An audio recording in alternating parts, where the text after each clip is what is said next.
जय हिंद।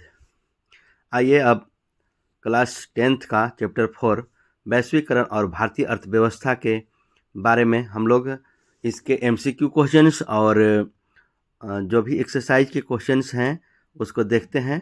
आप board exam के लिए अच्छे से इसको तैयारी कर सकते हैं। आप इसे अच्छे से ध्यान से सुनिए और इसको समझिए, लर्न राइट कीजिए।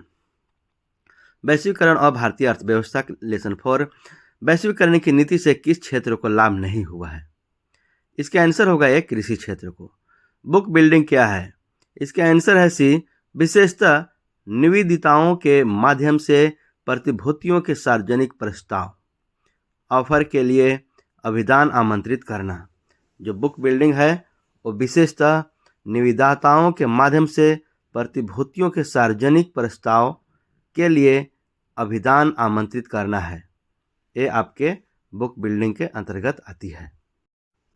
निम्नलिखित में से किस कारक ने वैश्वीकरण को नहीं बढ़ाया है? आंसर है डी, बैंकों के राष्ट्रीयकरण। कीमतों में परिवर्तन के कारण अपने व्यवसाय या परिसंपत्तियों की रक्षा करने के लिए किसी क्रेता या विक्रेता द्वारा की गई कार्यवाही को निम्नलिखित में से क्या कहा जाता है? इसका आंसर है प्रतिरक्षा। बहुराष्ट्रीय कंपनियां विदेशों से निवेश क्यों करती है? यह है अपने अधिक लाभ के लिए करती है।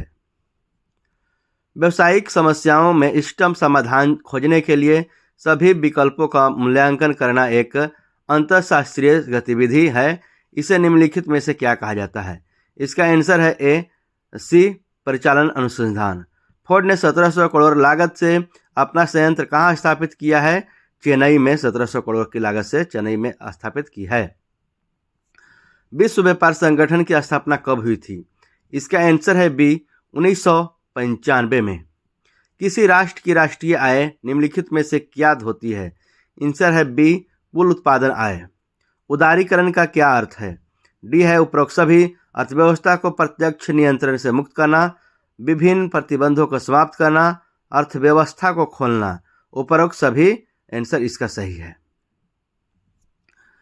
भारत सरकार ने सभी वाणिज्यिक बैंकों के लिए यह बाध्यकारी कर दिया है कि वे सरकारी प्रतिभूतियां खरीदने के लिए अपनी नकदी का कुछ अंश खर्च करें। इसमें से निम्नलिखित में से क्या है? सावधिक नकदी अनुपात। निम्नलिखित में से उन करों या शुल्कों को ज्ञात कीजिए जिनकी प्राप्ति को राज्यों के साथ बांटने की जरूरत नहीं है। इसका आंसर है सी, आयकर पर अधिभार। बहुराष्ट्रीय कंपनियों ने वैश्विक बाजारों में प्रवेश करने में किसके द्वारा सफलता प्राप्त की है? यह होगा WTO। निम्नलिखित में से विषय कौन सा है जो भारतीय रिजर्व बैंक के मौद्रिक लक्ष्य नहीं है? डी है सामाजिक न्याय।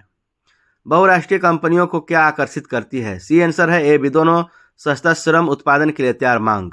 निम्नलिखित में से कौन वैश्वीकरण में योगदान देता है? इसका आंसर है बी, बाहरी व्यापार। बाजारों का एकीकरण मतलब है डी, उपरोक्त सभी। घरेलू बाजारों से परे परिचालन, माल की व्यापक पसंद, प्रतिस्पर्धी मूल्य। ये तीनों ऑप्शंस हैं वो सही है। इट मीन्स की उपरोक्त सभी आंसर इसका सही है बाजारों के एकीकरण का मतलब करने का। नेक्स्ट, अर्थतंत्र में ज्ञान, तकनीकी कुशलता, शिक्षा आदि को माना जाता है। बी आंसर है मानव पूंजी। वैश्वीकरण के द्वारा लोगों को आपस में जोड़ने का परिणाम होगा। इसका आंसर है बी, उत्पादकों में पहले से अधिक प्रतियोगिता करना। औपनिवेशिक काल के दौरान निम्नलिखित में से वह क्षेत्र कौन सा था जिसमें मुख्यतः ब्रिटिश पूंजी का निवेश किया जाता था? सी आंसर होगा कृषि। निम्नलिखित में कौन सा वैश्वीकरण की विशेषता नहीं है? सी होगा आयात पर कर बढ़ाना। ब्याज से संबंधित समापन अधिमान्य सिद्धांत का प्रतिपादन J.M. किन्स ने। इसका आंसर सी होगा। घरेलू बाजार में बहुराष्ट्रीय कंपनियों का प्रवेश किनके लिए हानिकारक साबित हो गया है? आंसर है डी, सभी छोटे पैमानों पर उत्पादक। भारत में नोट जारी करने की कौन सी प्रणाली अपनाई जाती है? इसका आंसर होगा बी, न्यूनतम आरक्षण प्रणाली। भारत में नोट जारी करने की सबसे जो प्रणाली अपनाई जाती है उसको बोलते हैं न्यूनतम आरक्षण प्रणाली। भारत में सिक्के जारी करने के लिए कौन प्राधिकृत है? इसका आंसर है बी, वित्त मंत्रालय। वित्त मंत्रालय सिक्के जारी करने के लिए प्राधिकृत है। सार्वजनिक क्षेत्र में विनिवेश को कहते हैं। इसका आंसर है डी, निजीकरण कहते हैं। वैश्वीकरण से देशों के बीच निम्नलिखित को तीव्र गति होती है। इसका आंसर है डी, उपरोक्त सभी। माल और सेवाएं, निवेश, लोग, उपरोक्त सभी आंसर इसका सही है। वैश्वीकरण से संबंधित, देशों के वैश्वीकरण से संबंधित सही है। अर्थशास्त्र में आधार संरचनात्मक सुविधाओं को निम्नलिखित में से किस रूप में माना जाता है? आंसर है सी, सामाजिक ऊपरी लागत पूंजी। कीमत सिद्धांत को यह भी कहा जाता है। आंसर है डी, विकास अर्थशास्त्र। डी आंसर है व्यष्टि अर्थशास्त्र। व्यष्टि अर्थशास्त्र को कीमत सिद्धांत भी कहा जाता है। भारत की राष्ट्रीय आय के बारे में कौन सा कथन सही है? इसका आंसर है डी, संयुक्त रूप से कृषि और उद्योग की अपेक्षा सेवाओं का प्रतिशत हिस्सा अधिक है। 2006 तक विश्व व्यापार संगठन के सदस्य कितने देश थे? इसका आंसर है बी, 149 देश थे। एंजेल का नियम किसके बीच का संबंध बताती है? डी है, मांग की मात्रा और उपभोक्ताओं की आय के बीच बताती है। जब पूर्ण उत्पाद वर्धमान दर से बढ़ता है तो आंसर है बी, सीमांत उत्पाद भी वृद्धि होती है। निम्नलिखित में से वह राज्य कौन सा है जिसका वित्तीय लेन देन भारतीय रिजर्व बैंक के माध्यम से नहीं किया जाता है? इसका आंसर है ए, सिक्किम। सिक्किम वह राज्य है जिनका वित्तीय लेन देन भारतीय रिजर्व बैंक से नहीं की जाती है। निम्नलिखित में से कौन सा राज्य भारत की विदेशी मुद्रा पराक्षित पूंजी का अंग नहीं है? डी होगा, बैंकों का कॉर्पोरेट संस्थाओं द्वारा धारित विदेशी मुद्रा और प्रतिभूतियां। मुद्रास्फीति किस कारण से होती है? इसका आंसर है डी, मुद्रा पूर्ति में वृद्धि से मुद्रास्फीति होती है। भारत में मुद्रा को जारी करने और उसके विनियमन पर लागू होने वाली पद्धति को निम्नलिखित में से क्या कहा जाता है? इसका आंसर है सी, न्यूनतम रिजर्व पद्धति कहा जाता है। निम्नलिखित में से मूल्यांकन के कौन से यूनिट को पेपर गोल्ड कहा जाता है? एसडीआर को पेपर गोल्ड के नाम से जाना जाता है। निम्नलिखित में से कौन सी एक बहुराष्ट्रीय कंपनियां की विशेषता नहीं है? इसका आंसर है डी, यह केवल अपने देश के श्रमिकों को काम पर लगाती है। ऐसा नहीं है, इसको बहुराष्ट्रीय कंपनी के काम नहीं है। किसी वस्तु की मांग मुख्यतः किस पर निर्भर करती है? इसका आंसर है बी, ऑप्शन जो है आपका उल्टा पलटा हो गया, खरीदने की शक्ति पर। किसी अर्थव्यवस्था की सामाजिक आधारित संरचना, बी है शिक्षा, स्वास्थ्य और बैंक की घटकों पर आते हैं। कोई फर्म 1000 रुपये मूल्य के नए शेयर सीधे व्यक्तियों को बेचती है, इसका क्या प्रभाव होगा? डी इसका आंसर होगा, सकल राष्ट्रीय उत्पाद पर कोई प्रभाव नहीं पड़ेगा। भारत में नई आर्थिक नीति कब लागू की गई? इसका आंसर है ए, 1991 में। भारत में वैश्वीकरण द्वारा आकर्षित एफडीआई प्रत्यक्ष विदेशी निवेश से संबंधित है। बी, बहुराष्ट्रीय कंपनियां। नेक्स्ट क्वेश्चन, वस्तु और सेवा कर जीएसटी का भार निम्नलिखित में से किस पर पड़ता है? ये होगा उपभोक्ताओं पर। वैश्वीकरण को फैलाने में किसने बड़ी भूमिका निभाई है? आंसर है सी, ए और बी दोनों, सूचना प्रौद्योगिकी, आईटी, परिवहन, तकनीक। 40 नंबर क्वेश्चन है, उत्पाद विधि द्वारा राष्ट्रीय आय का परिकलन करने की विधि को यह भी कहा जाता है। इसका आंसर है बी, मूल्यवर्धित विधि कहा जाता है। परिणाम मूलक सुलभ का अर्थ है? डी आंसर होगा, उपरोक्त सभी। उपभोक्ताओं के लिए विकल्प, वस्तु और सेवाओं की गुणवत्ता, विदेशी निवेश। न्यूनतम आरक्षण प्रणाली के अंतर्गत नोट जारी करने वाले एकमात्र प्राधिकारी के रूप में भारतीय रिजर्व बैंक को कम से कम कितने मूल्य की परिसंपत्तियां रखनी चाहिए?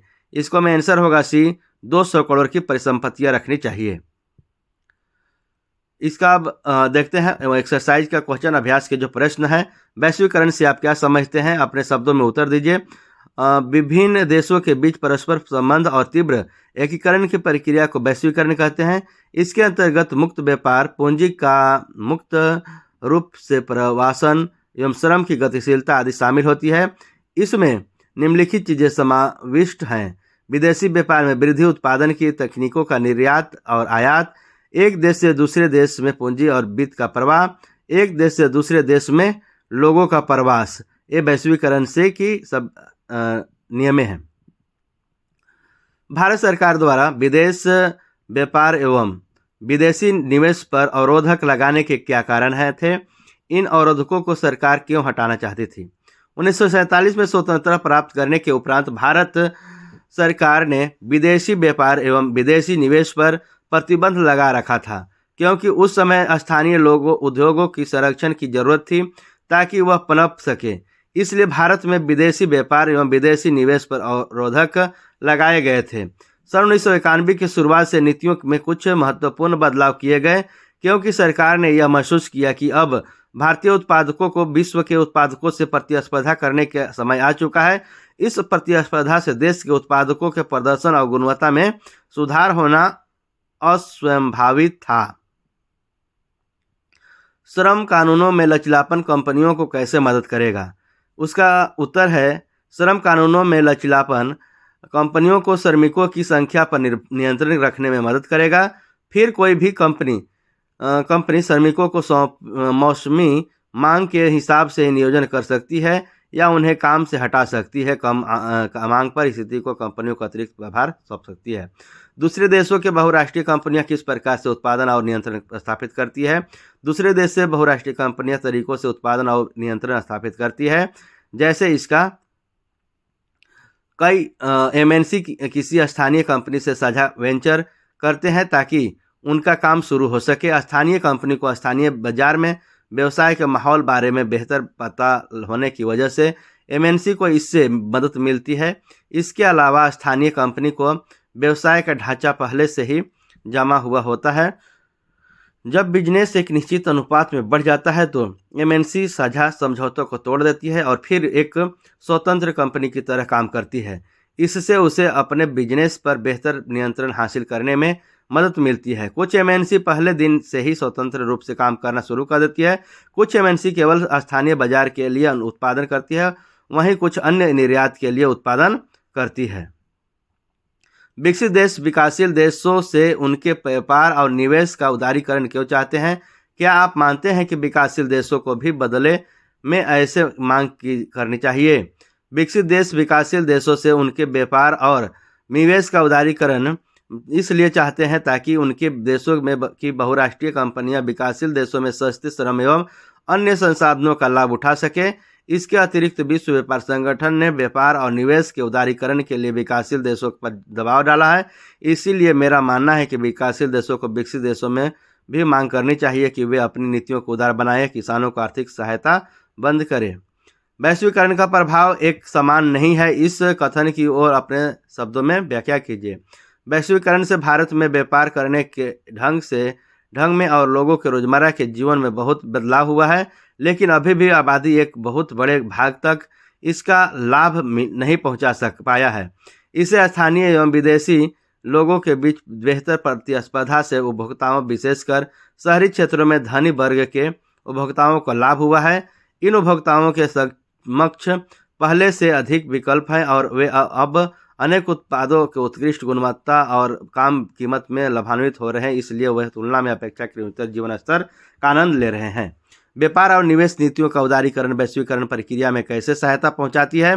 व्यापार और निवेश नीतियों के उदारीकरण से अभिप्राय यह है कि विदेशी व्यापार एवं विदेशी निवेश पर वे अवरोधकों को हटा दिया जाता है, जिससे विभिन्न देशों के बाजारों एवं उत्पादों को एकीकरण होता है। विभिन्न देशों के बीच अधिक से अधिक वस्तुओं, सेवाओं, निवेश और तथा प्रौद्योगिकी का आदान प्रदान हो रहा है। प्रौद्योगिकी में तीव्र उन्नति ने भी वैश्वीकरण प्रक्रिया को प्रेरित किया है। यदि वस्तुओं और सेवाओं का सुगमता से आयात निर्यात किया जा सकेगा तो विदेशी कंपनियां अपने कार्यालय और कारखाने आसानी से स्थापित करने में सक्षम होंगी। बहुराष्ट्रीय कंपनियों की गतिविधियों के द्वारा ही विदेशी व्यापार में काफ़ी वृद्धि हुई है। अधिक निवेश एवं व्यापार के द्वारा ही विभिन्न देशों के उत्पादन का एकीकरण संभव हुआ है। इससे विश्व के देश एक दूसरे और निकट आ रहे हैं। इस तरह व्यापार और निवेश नीतियों के उदारीकरण वैश्वीकरण प्रक्रिया में सहायता पहुंचा रहा है। नेक्स्ट क्वेश्चन है, विदेशी व्यापार विभिन्न देशों के बाजारों के एकीकरण में किस प्रकार मदद करता है? यहाँ दिए गए उदाहरण से विभिन्न उदाहरण सहित व्याख्या कीजिए। इसका आंसर है विदेशी व्यापार से विश्व के विभिन्न बाजार आपस में जोड़ जाते हैं, जिससे उसका एकीकरण होता है। इसे समझने के लिए मोबाइल फ़ोन का उदाहरण लेते हैं।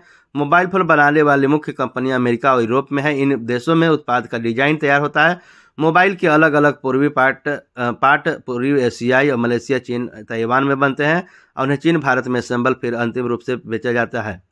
वैश्वीकरण भविष्य में जारी रहेगा।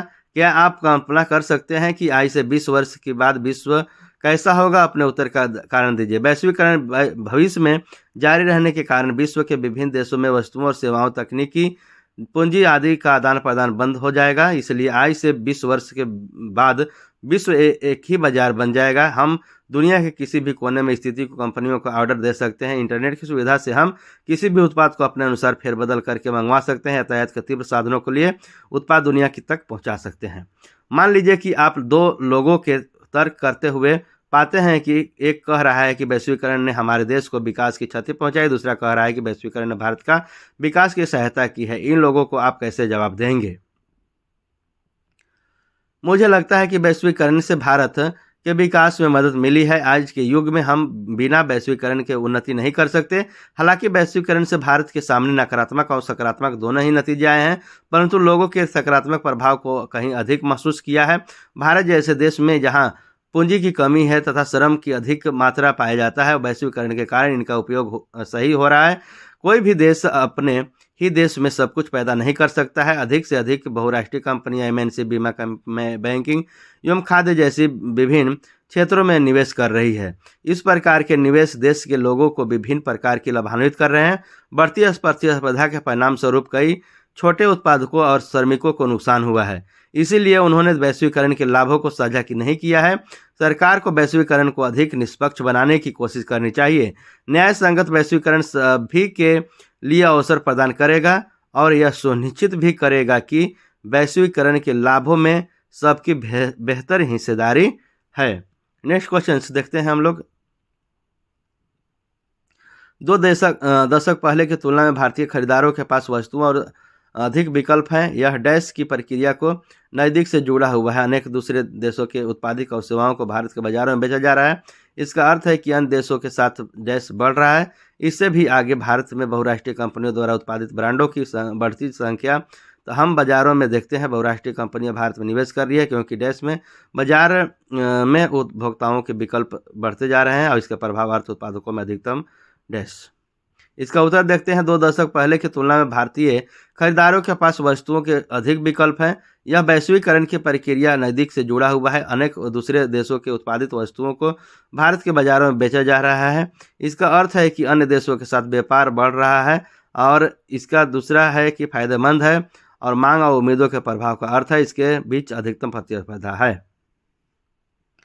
निम्नलिखित जोड़ा है, इसको लगाइए। इसका उत्तर देखते हैं हम लोग आगे। बहुराष्ट्रीय कंपनियां जो है छोटे उत्पादकों के सस्ते दरों पर खरीदती है। कपड़े, जूते और चप्पल, खेल के सामान आयात पर कर और कोटा का उपयोग व्यापार नियमन के लिए किया जाता है। व्यापार अवरोधक विदेशों में निवेश करने वाली भारतीय कंपनियां टाटा मोटर्स, इन्फोसिस, रैनबॉक्सी आईटी ने सेवाओं के उत्पादन के प्रसार में सहायता की है। कॉल सेंटर अनेक बहुराष्ट्रीय कंपनियों ने उत्पादन करने के लिए निवेश किया है। मोटर गाड़ियाँ ये सब निवेश किए हैं और इसके सामने जो है सही जोड़े लगाए हुए हैं। वैश्वीकरण के विगत 2 दशकों में द्रुत आवागमन देखा गया है। देशों के बीच वस्तुओं और सेवाओं के निवेशों को देखा गया है। इसका आंसर होगा ग, जो देशों के बीच वस्तुओं और सेवाओं के लोगों को, देशों के बीच वस्तुओं और सेवाओं के लोगों को। विश्व के देशों में बहुराष्ट्रीय कंपनियों द्वारा निवेश सबसे सामान्य वर्ग। इसका आंसर है स्थानीय कंपनियों से साझेदारी करना। वैश्वीकरण ने जीवन स्तर के सुधार में सहायता पहुंचाई है। इसका आंसर है उपर्युक्त में से कोई नहीं। सुधार की व्यवस्था पहुंचाई है। इसका ये जो चैप्टर का आपको क्वेश्चंस, जो एमसीक्यू क्वेश्चंस और प्रश्नावली अभ्यास के क्वेश्चंस जो तैयार की गए, संकलित की गई है, वो आपके बोर्ड को एग्जाम को देखते हुए की गई है। आप बोर्ड में अच्छे मार्क्स से सफल हों और आप अधिक से अधिक मार्क्स लाएं और आपके उज्जवल भविष्य की शुभकामनाएं के साथ धन्यवाद। जय हिंद।